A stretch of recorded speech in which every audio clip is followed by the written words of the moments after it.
A very good day to you. Welcome to Herman Manyora's channel. My name is Jadiel Kabiro, just as always, joined by the owner, founder of this channel, Herman Manyora. Subscribers is still increasing. What's the message for our new members? Thank you and welcome, and please subscribe. We want to grow together. We want to have a national, especially as we approach this election period. We want people to subscribe. Every single day we are here, so just share with your friends, tell them that this is the place for political conversation, business, and your opinions with Marshall Mudo coming to you every single Friday. Let me start with this. Professor George Magoha, we're not speaking about politics at first, but let's talk about our education, because you're an educationist, right? He said he wants to introduce caning back in schools. He says we want to give our children tough love, the tough love that we were getting. Let me put myself in that bracket. Would you say that will be able to curb the problems that we're getting in our schools right now? First of all, I doubt that that's what he means. That he wants to introduce. He doesn't have the powers. Neither can he do it. Neither will he get the support he requires, even if you want to influence that policy. I doubt that he will get the support he requires. And you run into trouble with many institutions and organizations and people. So it's not anything you want to have a conversation around. You even called out the human rights. You can't. It's not anything you can do now. But even more importantly, when I received 10 strokes, can you receive yourself? You will die. Some of these children will die even in shock. Yeah. It was a slap at home, a cane at school. Now you mean a cane at school with no slap at home. Oh. We were tough. It has to come from both sides. We were walking with tatters. We didn't have shoes. We were tough guys. Now you cane these children, you'll kill them. I'm telling you. Introduce caning, and within 6 months, you'll have many children died. Even just hysteria. After caning one. You'll kill these buggers. These are not people. What then should he do to curb these problems in our schools? You're saying that he will kill them if they are caned. You do what Magoha is not saying we do. I have argued you need to have a national conversation. A national conversation facilitated by government, but not dominated by government. Where people like Manyora with ideas will go and sit. And we will look at this problem of education in this country. Honestly, seriously. Without looking behind our back, what is government thinking? It is there facilitating, but it is just on equal partnership with all of us who are there. The problem facing education is so huge, it cannot be solved by a decree from Jogo House. At one minister, when Matiang'i came up with exams, and then Magoha, you can see the mess they have introduced. They have turned education into exams. That education is equal to exams. As CS is measured in, Matiang'i was as successful as his efforts towards the exam.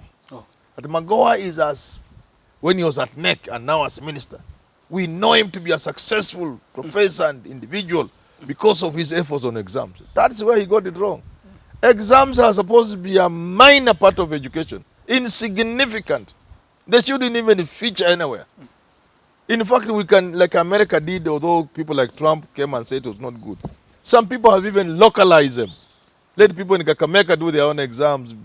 Of course, there are challenges. The idea, the bottom line will be, if you make exams as critical and as important they are, then education is compromised. You've said that it should be facilitated, the conversation should be facilitated by the government, but not dominated by the government. Do you feel like we lack consultations in There's the government? no consultation. Look, everything they are forcing, what does Magoha say? Wapende wasipende.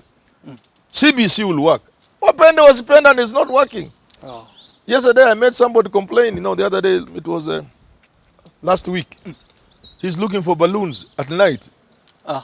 My son, actually. He's looking for balloons. Children have been asked.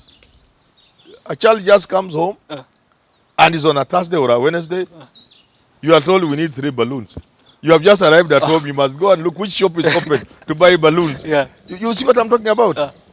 Even simple things like planning, let's know what we shall use over the week. The teachers are behaving as if they have learned the lesson is there today. They should have planned over the weekend. People can buy the things. But even then, everybody agrees, and you can see people making fun of this CBC on social media. It could be a good idea, but in our context, it can't work. We have more important things to deal with on matters of access and equality than to deal with CBC. Okay, let's get into politics then. As you're speaking about planning, different governors out there are planning to set themselves for the elections 2022, where they can be able to stand in the right government once the elections are over. Let me start with what is happening in the Mount Kenya region. Over 4 governors have come out and said they're going to form a super alliance that is going to lead the mountain towards the president that will set them in government come 2022.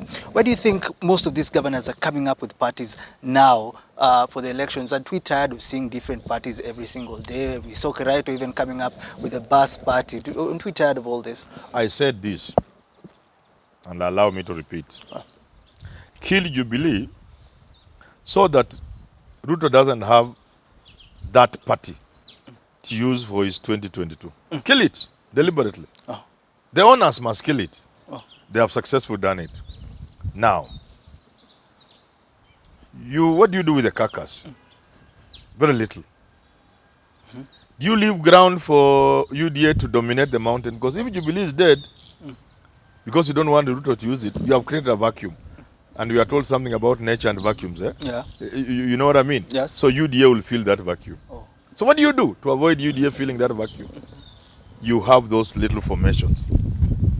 It's as simple as that. But where are we in this place where everybody can just form a party even though they are in the Jubilee party? Because I think it's only Jubilee that is being affected, that anyone just goes out and forms a party. Even the deputy president came up with the UDA party. Why are we in this state? UDA was formed because the deputy president realized that house was too hot for him. And they had generated the heat to make him leave. But they were not sure he would leave, despite all the things they were doing. So the better strategy, the scorched earth method, where you destroy. You get it? Yes. It was used effectively in olden ways, olden days in war, where if you find your enemies approaching, you destroy everything, including food granaries, as you run away. So when he comes, there's nothing. The place is destroyed. There's no food. There's no what. You see. So use the scorched earth method to destroy Jubilee. But you run the danger of entrenching UDA. So Ruto formed UDA because it's no longer tenable to be in Jubilee. In any case, Jubilee was on the deathbed. It was dying. So even if somebody gave you after he had died, what would you do? Form UDA. But the schemers who are the owners of Jubilee realize you must replace Jubilee that you have killed with something. Otherwise, UDA will occupy Mount Kenya. So then in Mount Kenya and other parts of the country, where Ruto could have easy access, you limit his access by having those little parties. You know, today you said something that you haven't said before. Last time we spoke about these parties, you said it is the president who wanted the Jubilee dead. Yes. Now, are you saying that he said that presidents for Ruto to move out? Pardon? Do you mean that the president set the way for Ruto to move out so that it can happen the way it has? Yes. You kill it. Once you kill it, he has nothing to use. An intact Jubilee would have been very dangerous. Because that vehicle would have been... Imagine there's no UDA. You are going to the mountain with Jubilee, which is a mountain party. How easy it is for Ruto. You have to destroy it so that he comes with UDA. And let me tell you this. The little I know about politics, you give it time. It will be very difficult to sell UDA on the mountain. He will soon realize. It will be as difficult as selling that other thing in Mecca, which Bilal and I know. We don't mention. Let's not mention it. But why will it be difficult? Because Ruto right now is trading well. He's getting endorsements from governors. We spoke about it. Different MPs, almost so many MPs are in his side when it comes to the Mount Kenya region. So much is happening on the mountain. And don't count up MPs. Attrition rate, we know it. More than 70% of MPs never make a comeback. So you cannot be proud of MPs and when 60-70% of them will not even make it back. More importantly, the politics of the mountain is not played by MPs. It's played by movers and shakers. Unless you change it. You can change it. But is it the time to convince me that for the first time, the Kikuyus will listen to these young boys and girls? Like of Nyoro. I have always said it. These are very good young people. I have told you and I mean it. I'm very excited when I see a young man like you. It's and you know it because you are next to me. Yes. I'm very happy when I see people like Ndindi Nyoro, Ishungwa, and they know it even themselves. It really makes me happy. But the truth will not disappear merely because these are good young people. The truth will remain.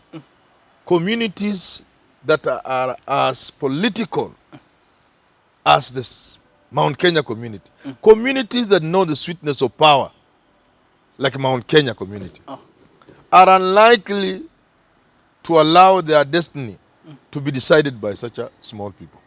No, it's not possible. What do you think will happen to all these parties that have been formed in the mountain, creating that super alliance that they're trying to make? What will happen to them before the elections of 2022? These small parties will get members. They will have governors, they will have senators, they will have MPs and MCS. Much as Ruto will have some, he will share with these parties. In the fullness of time, you'll tell me. So all these parties are meant to create a coalition with either Ruto or Raila, is that it? But many of them, from where I sit, are meant to reduce Ruto's influence. Do you think they can cause trouble in Ruto's camp, all these governors coming up with different parties? They will cause a lot of trouble. People like Mwangi Kunjuri, people like Mwangi Weria, my friend.